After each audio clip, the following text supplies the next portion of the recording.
Allez, on y va. Je suis Isabelle Péchard, donc je suis expert comptable depuis quelques années, longues années.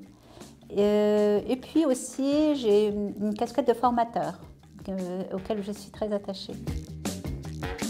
Mon parcours, alors je suis partie en faculté d'histoire parce qu'en fait j'avais envie d'apprendre et puis à un moment donné je me suis dit mais c'était intéressant mais qu'est-ce que je vais en faire? Et puis du coup avec la raison je me suis dit bon je vais aller sur des matières qui m'offrent plus de choix professionnels. J'ai rejoint une business school qui préparait au DCG et des SCG. Et puis alors là, ça a été une révélation. J'ai trouvé ça génial. J'ai trouvé ça génial pourquoi? Parce que j'aime les chiffres et c'était très concret en fait. Ce qui m'a permis de réussir mon DSCG à la fin de l'école et puis après d'embrayer en cabinet, en stage. Pour moi, c'est vraiment l'histoire de rattacher ta profession au bonheur. Prendre plaisir dans ce que tu fais, dans ce que tu réalises. Et ça, j'avoue que cette profession, elle nous le permet. Elle nous le permet pourquoi? Parce que, en fait, tu es tout le temps en train d'accompagner, d'aider, de conseiller.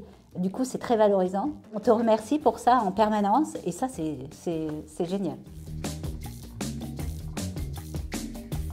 J'ai fait beaucoup d'audits, après j'ai monté mon cabinet, j'ai fait beaucoup d'expertise comptable, j'ai fait beaucoup de formations. Et puis à un moment donné, je me suis dit, mais cette connaissance, qu'est-ce qu'on peut en faire d'autre en dehors du cabinet? Et j'avais envie de m'épanouir dans un projet humanitaire. Et donc j'ai rejoint Experts Comptables Sans Frontières. Et pour vous donner une idée de ce qu'on fait, en fait, on utilise nos connaissances pour aider d'autres ONG.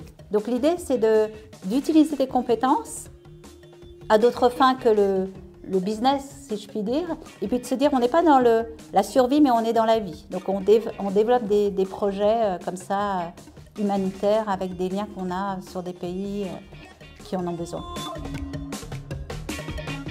La vraie richesse de ce métier, c'est qu'on est sur une récurrence de chiffre d'affaires. Donc c'est vrai qu'économiquement parlant, c'est pas comme si vous recherchiez des clients en permanence. Donc c'est très intéressant en termes de business pour les jeunes de se dire, ben voilà, si vous avez des aptitudes en technique évidemment, mais aussi en commercial et en management, eh ben, on peut développer un cabinet sans trop de difficultés parce qu'on a cette récurrence. Mais surtout, je les invite à nous rejoindre parce qu'il y a beaucoup de travail et qu'il y a plein de choses à partager. Donc s'ils peuvent aussi nous rejoindre, ça serait super. Alors c'est un peu les deux, hein. Comme je pense qu'il faut absolument avoir ces trois fonctions qui sont, je mettrai en avant peut-être même le management, tu vois, le bien-être dans le cabinet, après le commercial et la technique, mais la technique elle va de soi, c'est un minima. La profession libérale c'est vraiment une vraie richesse, c'est un vrai plaisir. Ah non mais digital, alors le minima c'est d'utiliser les outils.